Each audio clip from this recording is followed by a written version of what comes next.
Armor here. Welcome to a brand new Armavation conversation. And today I have a very cool, very awesome person today. He is a content creator who does amazing gaming playthroughs, vlogs, daily updates about his lives, unboxing, reviews, and much more on his YouTube channel. And he has even given me the nickname Boss Gal. So please give a warm welcome to the one and only King Crocker, also known as KC. Woo! Yes. Everybody was Croc, and I'm King Crocker. Welcome to Armavation. Hey, tell him. All right. Well, thank you so much, Casey, for doing this. And I'm glad you took the time to do this. And like I always ask my guests, just from human to human, I want to ask you, how has life been going for you? I know you just reached your 400 subs on your channel, so congratulations once again. But what's been going on? Thank you, everybody, so much for that accomplishment. It's been an honor to do YouTube for as long as I have and have a community as strong as this, and I'm still going. So here's the bigger and better things. But yeah, life's been on an upswing lately. I've been taking care of myself, taking care of my people, getting cleaner because Lord knows I need to. But yeah, life's been on a general upswing. Awesome. That's really good to hear. And shout out to your community for getting you to that 400 subs. You're on to 500 and more, so let's go. Awesome. Hell yeah. Hell yeah. So Casey, I want to just get started with this conversation by going to your YouTube background, just gaming in general, right? So I want to talk about what's the why to your YouTube channel. So your earliest video, I know it was a video of you showing a sword unboxing back in June of 2022. So how did this become your first video, and what made you want to start a YouTube channel and do the type of content you create? That's the first video on the channel, yes, but that wasn't the first channel I ever made. No, the first channel I ever made was a Call of Duty channel way back in the day, back in 2013. I was like 8. Yeah, the videos sucked and they didn't last very long. But as far as the katana goes, I had just ordered one in the mail for like $40 on Amazon. I was a big Corey Kenshin fan. I still am. In fact, you can't see it, but I got both of his mangas back there on that shelf. Awesome. And I bought that as a sort of accessory in my room. And I thought, you know what? Why not record this? I give YouTube another. Well, I wasn't really thinking giving YouTube another try then. It was more so I'll record it, upload it, see what happens. And then I posted a little bit more after that. The videos didn't do great, though. It was my bully playthrough where I started to take YouTube seriously and think, you know what? I can make this work. And here we are today. How would you compare like your first year of YouTube to this year? Like, what do you feel like you've learned about yourself throughout your growth and with this channel? That it is much better to be myself than it is to try to copy someone else's format. Like back in the day, I was trying so hard to be other people I aspired to be. Like, for example, Corey Kenshin, Markiplier. Some people still say I look like Jacksepticeye. Flawless victory. But yeah, I tried too hard to be other people when I could have just been me. And that's, if you want to get into YouTube, you just got to be you. That makes you stand out. Yeah, that's definitely true. I could agree. I've been learning that myself the last few years with YouTube. Just be yourself, because there's no one else like you, so might as well, right? So how did you build your community from the start to where it is now? Like, how difficult was it to get into the YouTube algorithm? Because being a small channel, it could be challenging to get your videos seen. So how did you build your community? Well, it wasn't easy, I'll tell you that. It took a lot of videos. First of all, like I try to stay consistent with 2 videos per week. Short and a live stream sometimes if I can squeeze them in there. But what really helped me, it was finding friends that were going through similar paths. Like, you've been in my server. There's Elijah Perry, right, Brandon BBB, Logan Slenderman, all those guys. They all helped me out because they were also content creators, so it made it easier to talk to them about stuff like this. And then as we started to collaborate, more people saw us because let's be honest, when you're playing with your friends, it's so much funnier. Right. But what helped me most with the algorithm really was just staying consistent. Mm, Because the more consistent you are, the more YouTube pushes your stuff out because they love that. They love consistency. mm. So I try to be as consistent as I can, and if people like what I do, so be it. How easy or difficult is it for you to try not to focus on the numbers? Because I know it's like you put out a new video and then you may not get the Yeah. results you see. You're like, no, don't think about it. Mhm. How easy or difficult is it for you now not to focus on numbers? Back then when I first started, it was pretty discouraging Hmm. because at the time you think you're putting your all into these videos for like 2 views, a like, maybe a share. Hmm. But now, nowadays it's like okay, I just won't record that anymore. Lesson learned. But Okay. yeah, it's a lot easier when you've done it for a while and you start to enjoy what you do rather than trying to please other people. Casey, besides gaming, I know you do a whole variety of different things on your channel. And I even want to talk about like your acting skills. I know a long time ago you shared Oh, way back. you shared a play that you were in called The Woman of Lockerbie, if that's correct. Um, Yeah. and can you share more about what that experience was and like do you enjoy acting? Would you do more acting in the future? I've already done little demos for voice acting. If people want me, sign me up. I put my all into everything I do. But that came about at my high school. I was a senior in high school when that video dropped, and I figure, you know what? It's my senior year. I'm never gonna be able to try this again. Let me try something different. So I signed up. I registered my name, and they welcomed me with open arms. I was the main antagonist, and I think I did a pretty stellar job. Awesome. And it was an awesome experience. And if people want me, I'll do it. I'd love to go through an experience like that again. Yeah, I feel like you have this big personality. I could definitely see you doing acting, voice acting, definitely more on your channel. I was like, oh, okay, Casey, I see you. Awesome. Okay, and also your channel, you also do like food related, like vlogs, food reviews. You even showed one time you were cooking peanut butter coffee brownies on your channel. So, Yeah. what are some like good snacks you recommend people should try, or some recipes people should try to cook? Southern Louisiana gumbo. You have to Mm. try it. It's one of the best dishes I've ever had and ever will have. I live right outside of Maryland, so Mm. gumbo is very accessible to me. I'm talking fried shrimp, crab meat. There's one more meat I'm thinking of. But anyway, you put those meats together, you put a bunch of sauces, bunch of seasonings, some rice, some vegetables, put it all in a bowl, but make sure you eat the rice last. Once the rice sucks up all the juices, Mm.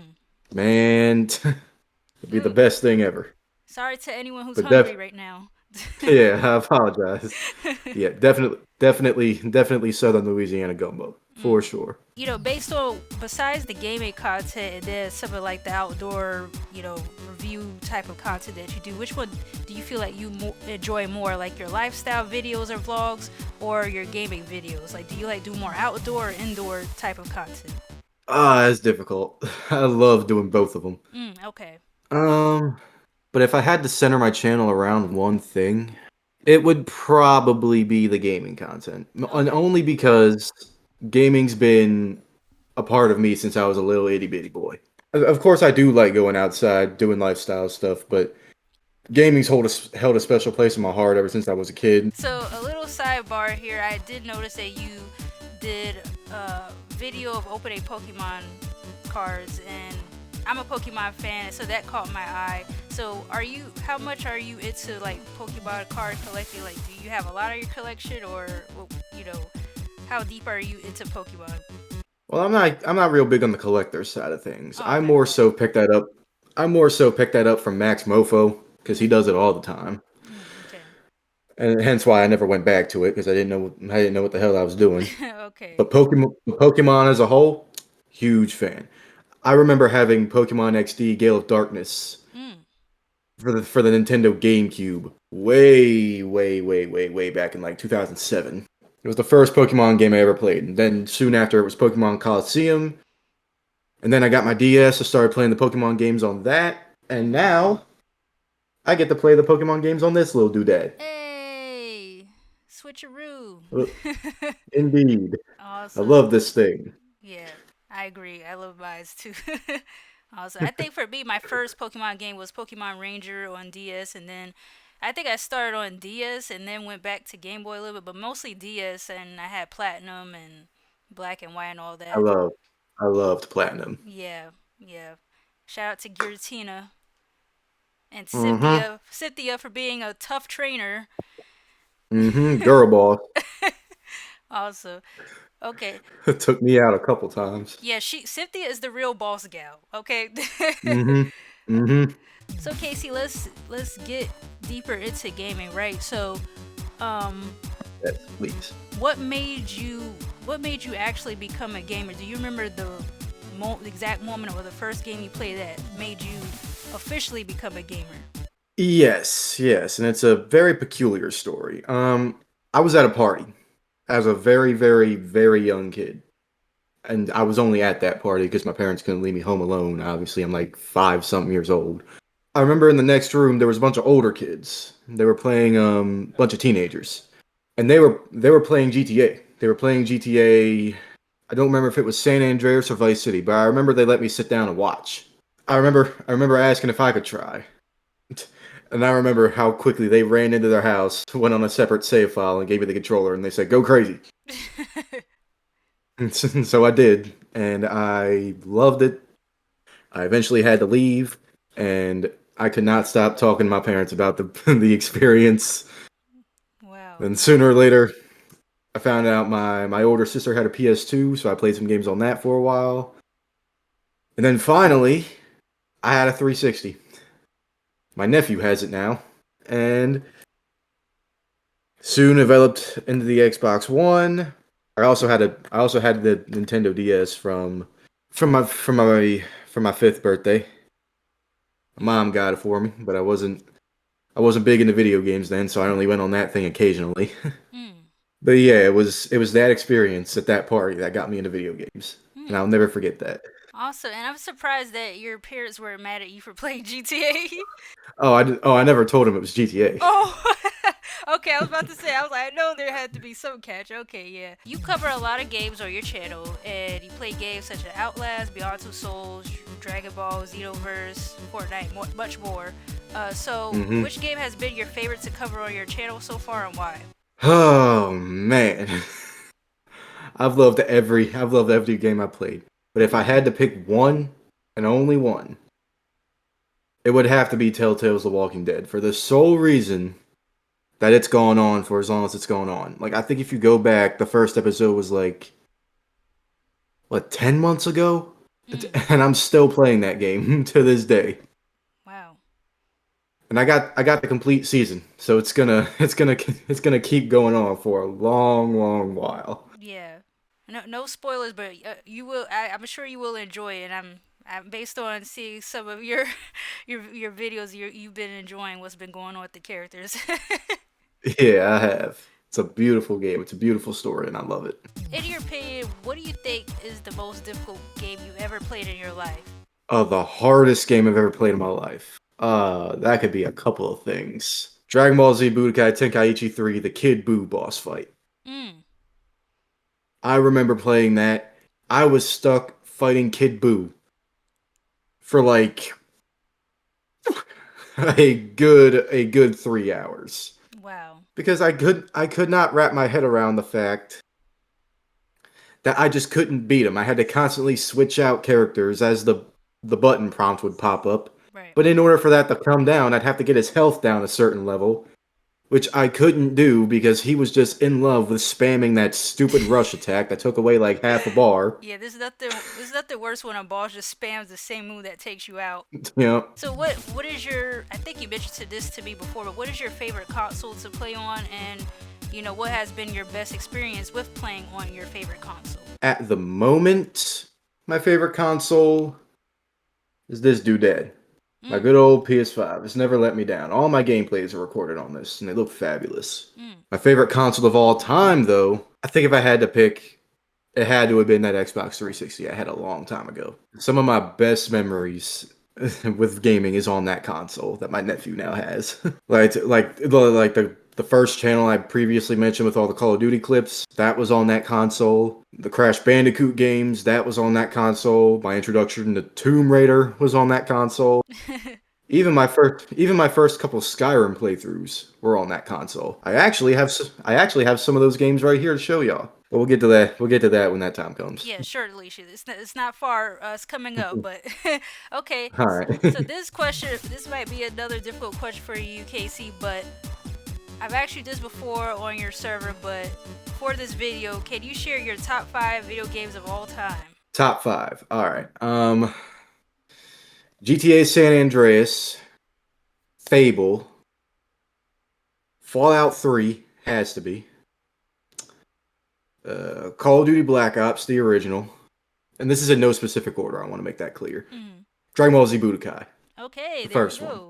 one. Okay, good. That went faster than I thought. Good. Yeah, awesome. Okay, so... Yeah, I just thought of the games that left the most impact on me.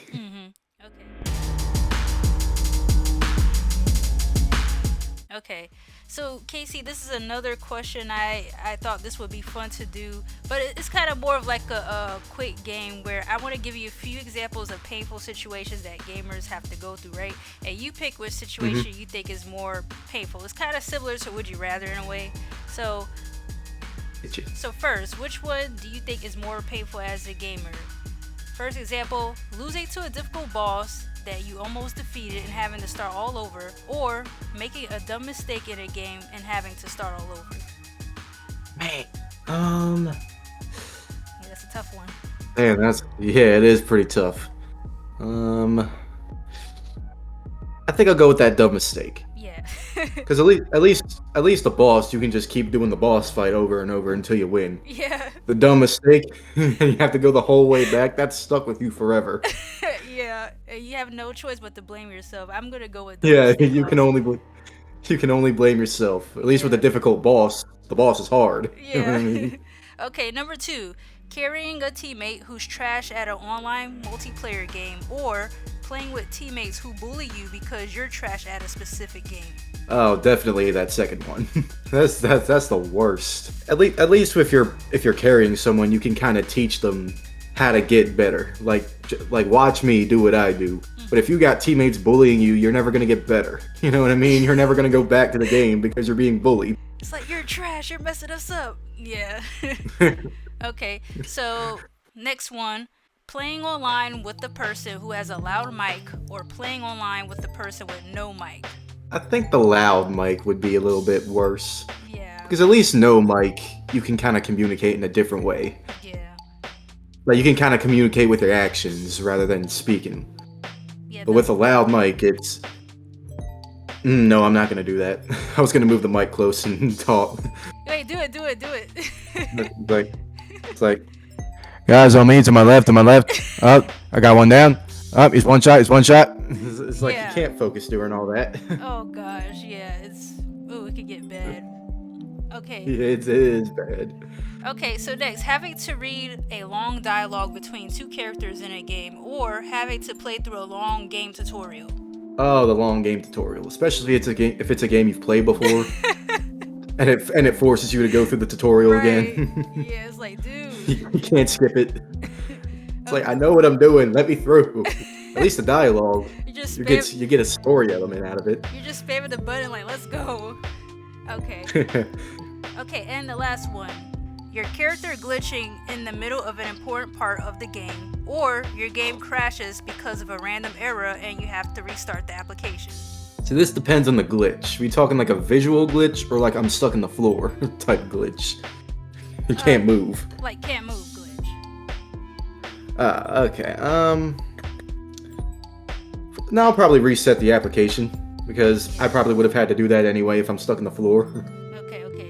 Okay, so you're going with the game crashing is more painful. Yeah, Okay. yeah. Yeah, that's the worst. Awesome. So that was a little game there. That's the first time I did something like that, but I thought it would be fun. So cool. All right. Yeah, it was pretty fun. Okay. So, speaking of games, KC, I think it's that time now. You mentioned you're open to sharing some of your games, so you can show whatever you like before we get to the next topic. Alrighty. I got 3 Xbox 360 games here for you. Mm-hmm. The first one is a game I previously mentioned, Fallout 3. Ooh, platinum hits. Platinum hits indeed. Wow. You don't get these anymore. It's busted up at the top. Wow. I dropped it. Oh man.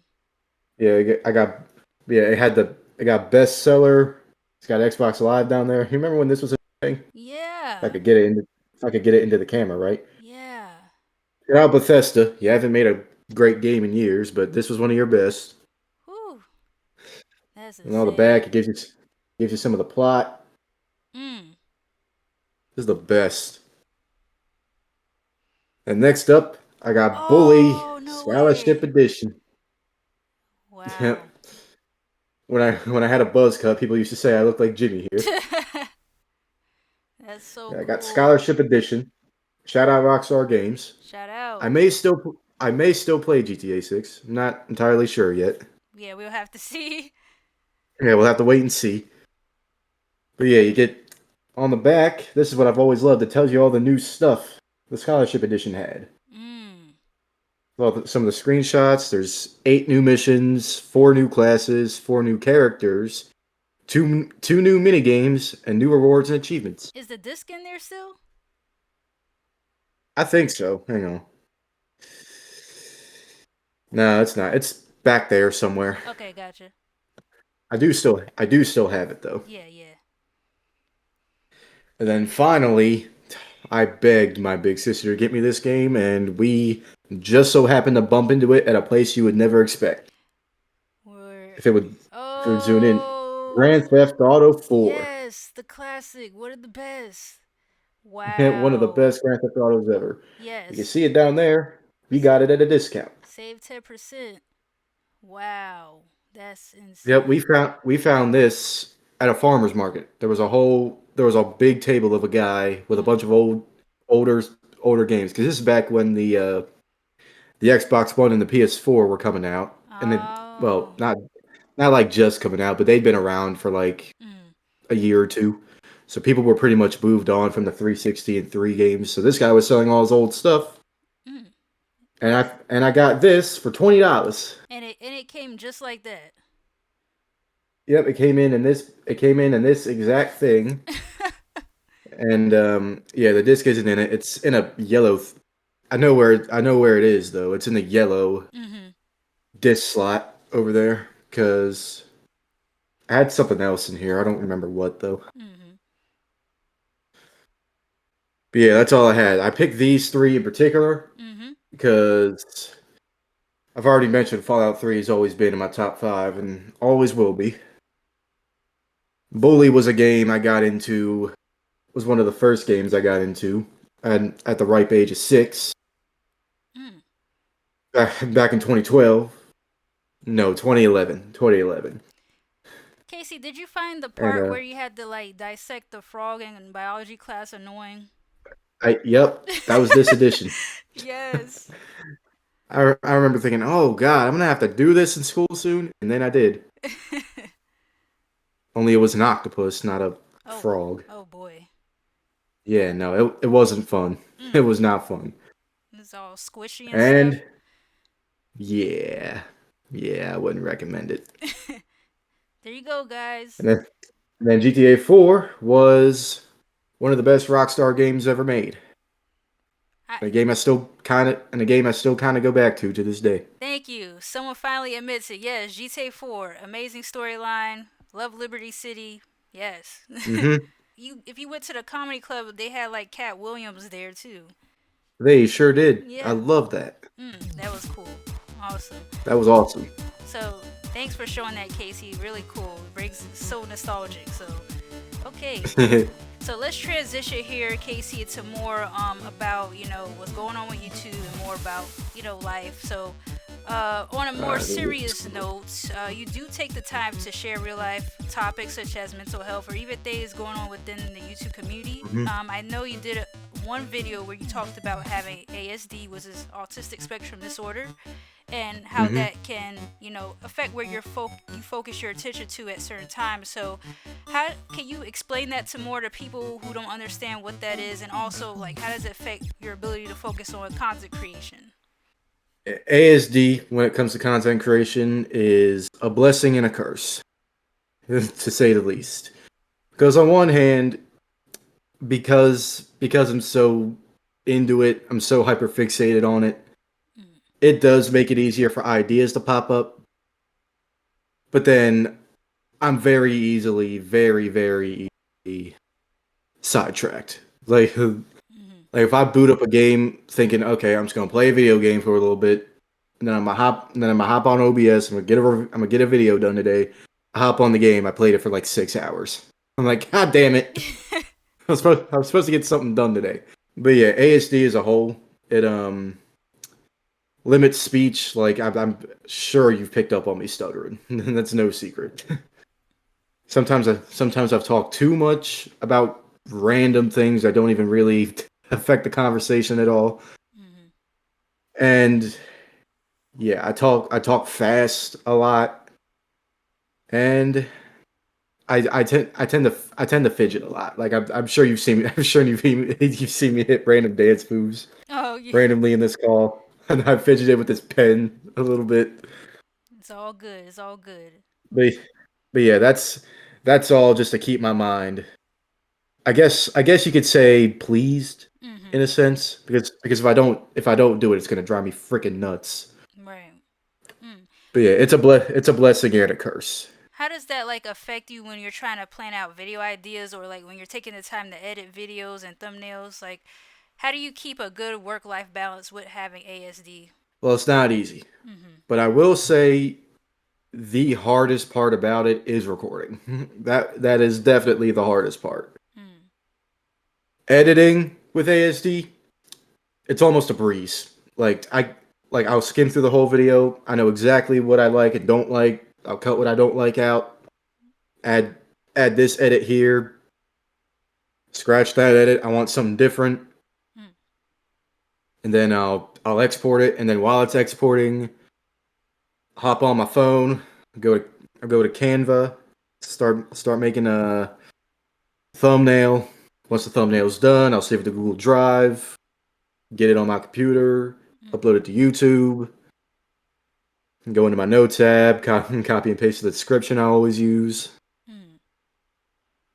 And yeah, Okay. it's always getting through that first hurdle, which Yeah. it's not always easy, but Mm-hmm. it helps when you have people pushing you to do it, which my community does. So I'm very grateful for that. Yeah. Well, I'm glad, Casey, that you were open. You were more vulnerable with sharing this because there are a lot of people that go through different things. A lot of content creators that deal with different Hmm. things, and I think it's important for us to say, "Hey, this is what I'm going through," and if you feel this way or you're going through this, hey, join the I've club. been there. Yeah. Yeah. I've been there. Yeah. Been there, done that. Haven't quite got the promotion, but we're working on it. Also, with your videos, you have discussed what's been going on with YouTube's new policy. With you Hmm. being a content creator yourself, do you have any fears or concerns about YouTube rolling out AI age verification, and what do you think will happen in the future with this new policy? Well, I will say it does seem like because we're fighting back, things are happening. They just got sued for like I think it was 300 million just recently due to child safety. And yeah, the little victories like that will go a long way. But yeah, it's scary because AI is a relatively new thing. Like this isn't a secret. It hasn't been around very long. And I don't think I don't think I'm alone when I say I'm not really comfortable with how quickly AI has gone from not being able to draw a finger on a hand to essentially policing, dictating everything we watch and do on the internet. Like when we were kids, we were always taught to never give our information to the internet to anybody. Like, regardless of who they were, regardless of what their intentions were, just don't do it. Right. And I still stand by that. And I don't know, it's a complete breach in what we've always learned and know. It's a complete breach in privacy, and I'm not comfortable with it. And they've whenever let me Yeah, you're calm good. down a little bit before I get sidetracked. Whenever a company seems to hide behind this protecting kids bollocks thing, that's not ever what it's really about. Because I was introduced to stuff on the internet I really shouldn't have seen. Mhm. But look at me.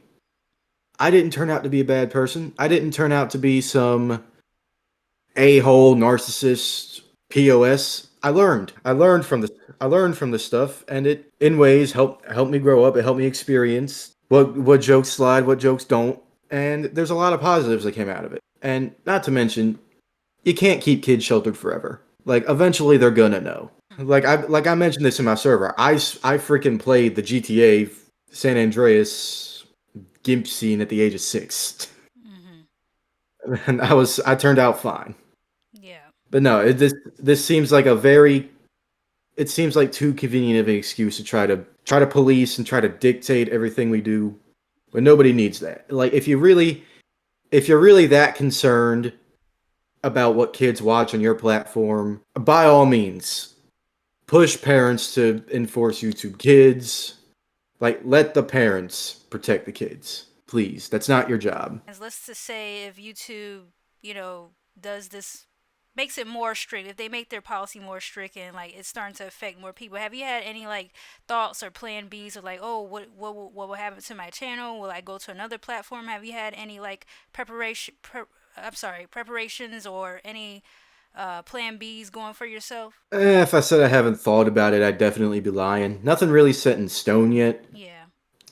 Because again, we seem to be fighting back pretty decently with the whole lawsuit going on, and Hmm. hasn't affected a whole lot of people yet, so I'm hoping it stays that way. Let's say it did get out of control and it limited, because that's another big concern, is it will limit people who see my channel, people who watch my videos, because I want to make this abundantly clear. None of my videos are for kids.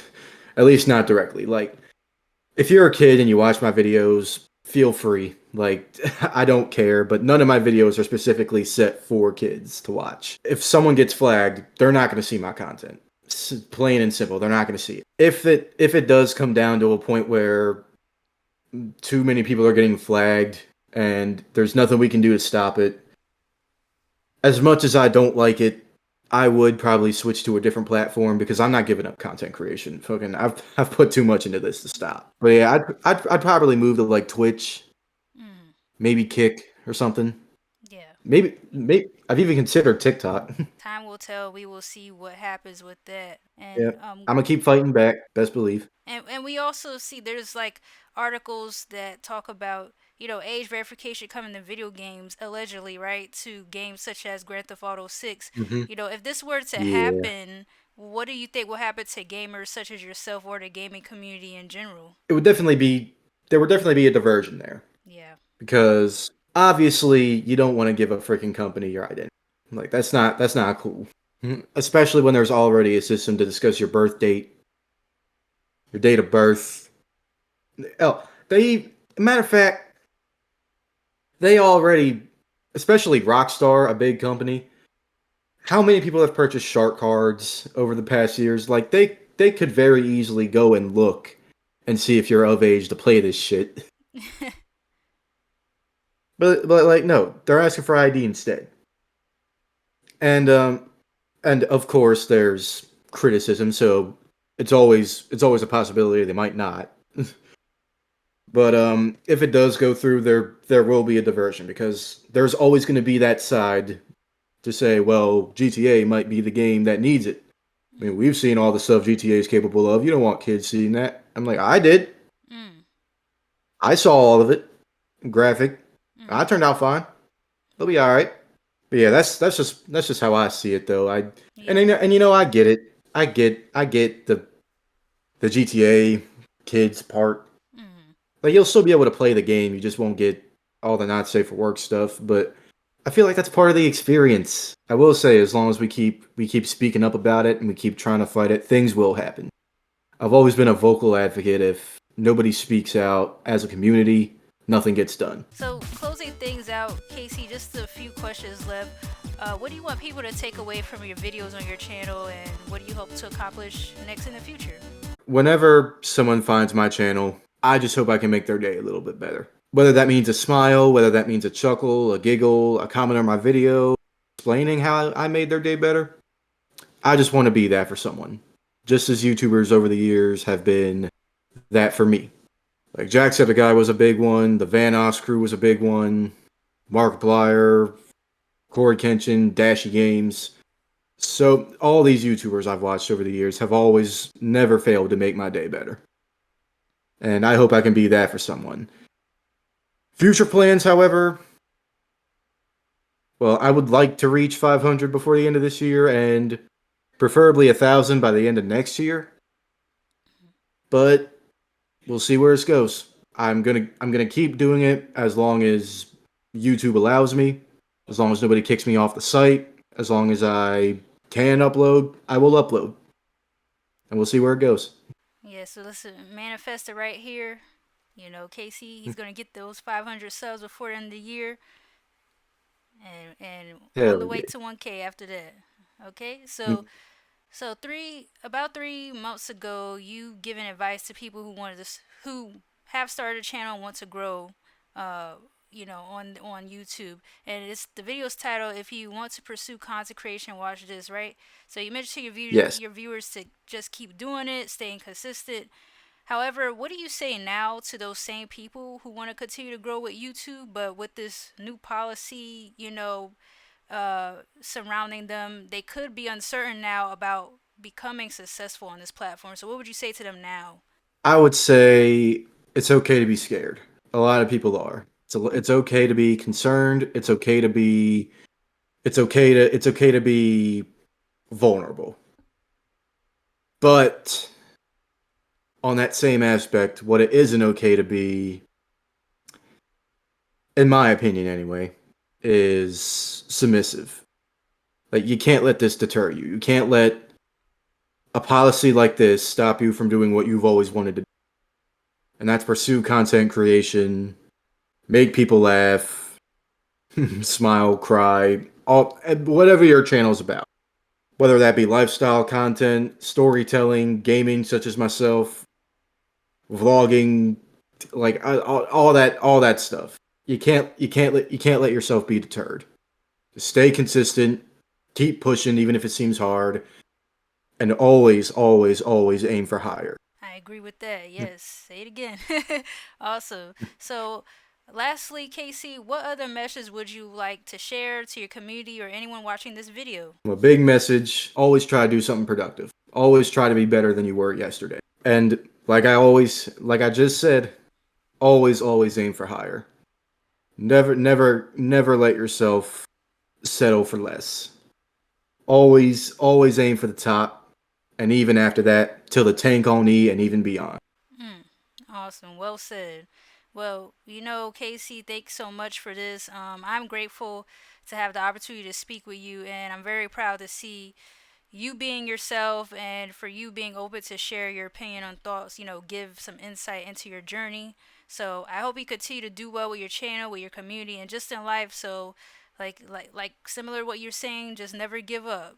So Never. I'm glad to have you on. Thanks to anyone who's tuned in, and if you like content such as this, feel free to like, share, comment your thoughts. Also, check out Casey's channel. All his links will be in the description. He's doing amazing things. So, hope you enjoyed today's video. Hope you learned something. See you next time and take care. Peace. Bye bye. Bye.